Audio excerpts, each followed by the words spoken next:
the truth.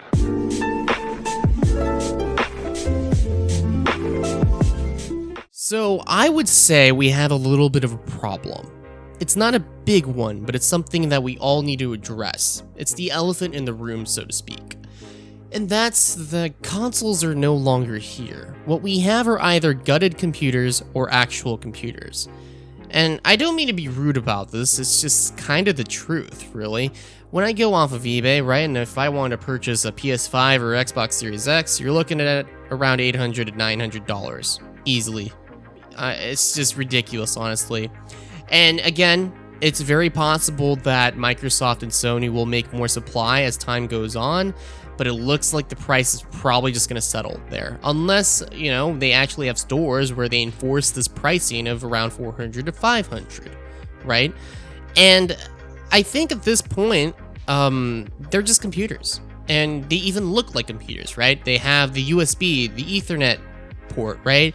Everything about it just screams computer. You even have the ability to use a keyboard and mouse. If this isn't a computer, I don't know what is, right? Maybe the operating system is a little different, but I mean, it's essentially the same. I actually would guess that there's a way where you could put in the actual Microsoft Windows 10 edition if you really wanted to, if you wanted to really turn it into an actual Windows computer. But it just seems to me that right now, there really is no difference. There in fact probably is no console anyways, right? I think the only consoles that's even close is probably Stadia, or I think even the streaming services, because those are a little cheaper. Because in my opinion, when I look at a console, it has to be cheaper than a PC, right? That's sort of my thinking, right? In fact, that's why I kind of bought a system in the first place when it came to a console like the Xbox One. I wanted something a little cheaper. I wanted something that would do the job, right? In fact, some of the games I actually play a little better on the consoles. In fact, I think Fallout 4 plays a little better on consoles rather than PCs, which is really weird to this day.